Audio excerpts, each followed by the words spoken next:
Madam. Madam Ivan. So, hi guys! Welcome back to my video. Yung Lord, kakagaling-galing ko lang, nakaraang araw. Parang today ako hindi nakapag-walking, gawa nga ng sobrang sakit ng lalamunan ko, nilalagnat ako.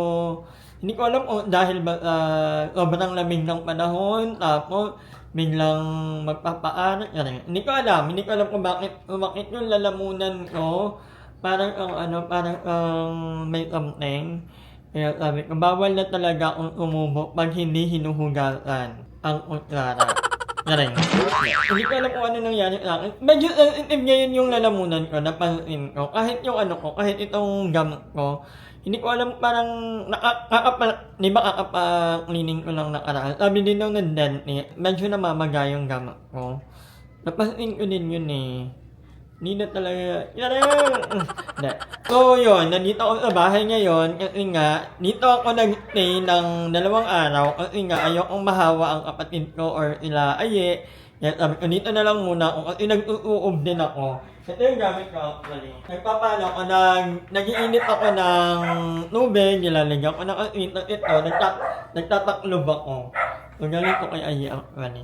But anyway, ito rin gamot na ginamit ko ay yung Diplam. Oo.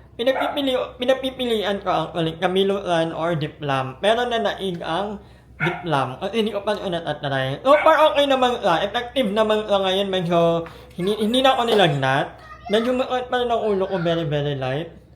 Pero kaya lang, laban lang to. Meron din akong iniinom na. Basta yung Diplam din na na parang candy. So, dalawa yun. Meron akong meron ako yung parang candy. At meron din ako yung luya. Nag-ano din ako ng luya. Kasi nga, pag makakit talaga yung lalamunan ko, ang ginagawa ko, nag-iinit ako ng luya at nilalagyan ko ng lemon. So, meron pa itong laman. But anyway, yun nga, no? Kagaya ng nababasa nyo sa title, nahack po ang page ni Mark Lloyd. Actually, medyo matagal na itong nahack.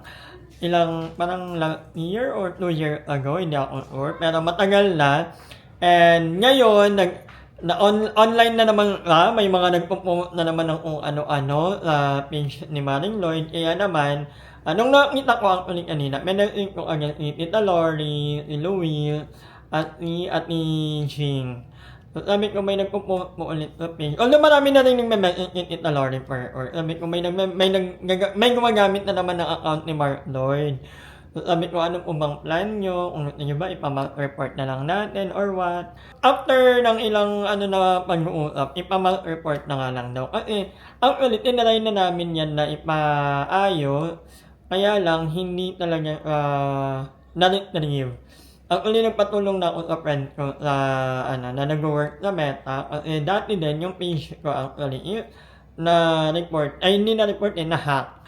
Buti na lang yung akin, medyo nagawa ng paraan kasi nga, buhay pa naman ako. So, nag-submit na lang ako ng appeal, ng ID.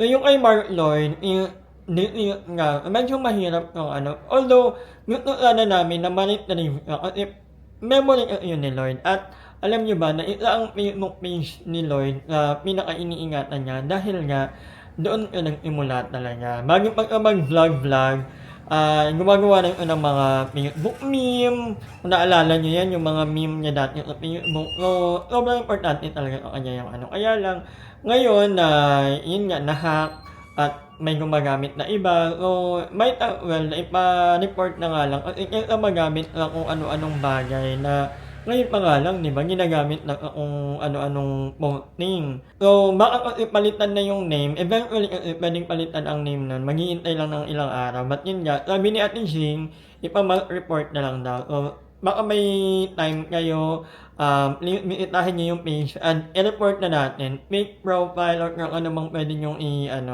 So, maraming salamat. But anyway, yun na, pero ganun talaga. But yeah. Nakatapos ko lang mag-jogging, nakakombrero pa ako. And nagluluto ako ngayon ng ulam ko dahil dito nga ako kakain. Ang ulam ko ay walang kamatayang isda. Dalawang piraso lang ako. Bumili ako ng dalawang isda, hinati ko, yung ulo nilagay ko muna sa ref kasi pag ulo, masarap siya kapag prito. Kasi kapag inabawan, hindi nakakain lahat ng ng part ng ulo. So, sabi ko, ay, iprituhin kita bukas ka na. So, ito, meron tayo dito, tinola. May favorite nila. So, actually, galing ako kanila ay kanina. Naman ako after ko mag-walking. Si Andrew, yung kapatid ko, or at sila yung naglalaro ng ML. Hindi naman ako makarelate. So, sabi ko, mamaya na. Kasi bibitahin ko rin yung friend ko. Kasi yung friend ko si AJ, namin pala, ay naoperahan. So, hindi ko siya napuntahan sa ospital. So, sabi ko, ngayon na lang ako pupunta. Kakain lang ako. Actually, hindi alam na pupunta ako. So, friend na lang natin.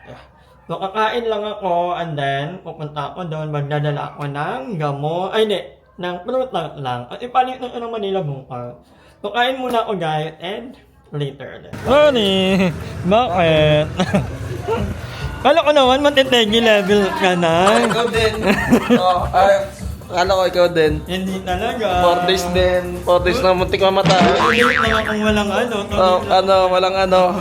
Inadalawin ko sana. Okay pa pala. Akala ko naman naghihinga nun. So, dapat pala natin ka open vlogger. MMing vlog. Ano LJ? Ay, kailan to? May missing mong vlog. Macchiato? Sarap ba? Ano na, matami. Huwag yung sobra.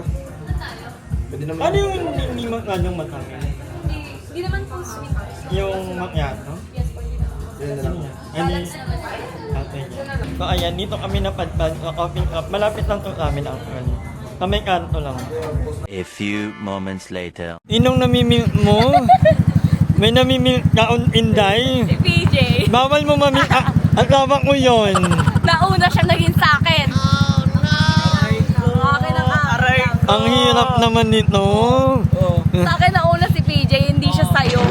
Meron sa akin umuwi. Ah. Sige. Sige. Sa akin ka na lang din umuwi. PJ, nabababae ka ha? Magandang babae pa, okay lang sana kung pangit eh. Ang gandang babae, Bisaya pa man din. Sa iba man din kami Bisaya. Oo. Mahilig ka sa Bisaya. Mahilig ka sa Bisaya pala ha. 1 hour later. So, ayan mga kanganger, nakauwi na ulit ako. Actually, hindi pa ako naliligo after ng walking talaga. Dumiretso ko. Kasi kanina, after kong mag-walking, nagluto ako ng ulam ko. Wala pang, in fairness, no, pag nagluluto tayo ng ulam, lalo na yung gano'n, dalawang pirasong isda lang. Dalawang buntot actually. Sobrang dali niyang lutuin. Parang wala pang 15 minutes luto na agad. Nakakain agad ako. And then, by the way, meron ako dito. Yung pinakuluan na luya na may lemon. At anyway, ang bilis ng talaga kapag magluluto ka, healthy pa. So, after kong kumain, ang ginawa ko, inat ko yung EJ, sabi ko kasi napupuntahan ka. Kasi paalis na bukas, papunta ka ng Manila, gawa ng mag-exam ka, magpupuli. Actually, ilan ba sa tropa namin ang magpupuli? Si Ron, si EJ, yan ang mga criminology student na mag-graduate na. So, happy ako for that. Actually, graduate na pala. Magtitake na lang ng board exam. Kaya yan. Good luck, EJ. Kayang-kaya mo yan. So, yan. Umuwi. Nagkwentuhan din kami ni ni Aliyah. Ang kakwentuhan talaga ni Aliyah. Lalo na pareho kasi kaming Bisaya. Marunong mag-Bisaya. Pero ako waray talaga ako. So yun, kwentuhan, ikahan, nag-edit na. In fairness, na-enjoy ko na mag-edit ngayon sa phone. Thank you kay Joven talaga. Kasi si Joven ang nagturo sa akin na mag-edit sa cellphone. Dati kasi ayoko nag-edit sa cellphone. Gawa ng hindi ako nakakapaglagay ng sound effect. So kung napapansin nyo ngayon, may sound effect na ang ko sa cellphone. Kasi nga, tinuruan ako ni Joven. So thank you so much.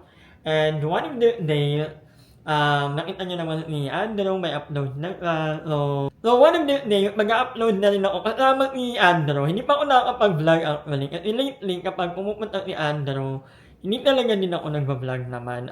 Parang, ini-enjoy ko lang yung moment. Although, it's not the first time. Kasi baka yung iba iniisip na lately lang pumupunta si Andrew. Actually, dati pa, last year, pumupunta na rin si Andrew dito. Pero madalas ka kay Mother E. Oo. Dito naman, sa bahay ko, minsan tumatambay dito, pero hindi lang ako nagbablog kasi gusto ko nga i-sharing lang yung moment na yon at happy ako na ngayon nakapag-stay ng study. Actually, i-Limuel din. And abangan natin kasi, who know, very soon mag-vlog na ulit yung Limuel. So, abangan natin yan. But anyway, I think hanggang dito lang muna ang vlog natin. Maraming salamat sa panonood and abangan nyo ang ating mga nag-upload. Tingnan natin kung sino pa sa mga bayot ang makakasama ulit natin. Diba? Looking forward to that. Lalo na 2020 na masarap mamuhay ng walang mabigat na dinadala sa puso natin. So, at i-like nyo na ang Facebook page ko, Madam Ivan, kasabay ng hi, kailangan talaga natin kasi baka kung saan lang gamitin yung page ni Mark Lloyd. Although, yeah, for now, yun na lang muna ang gawin natin. But anyway, here, good night everyone, and I'll see you on my next vlog. Bye-bye. Hi! Maraming salamat sa panonood ng video na ito. At kung natuwa ka, please don't forget to like and share this video. Mag-subscribe na rin kayo para bongga na. Yun na.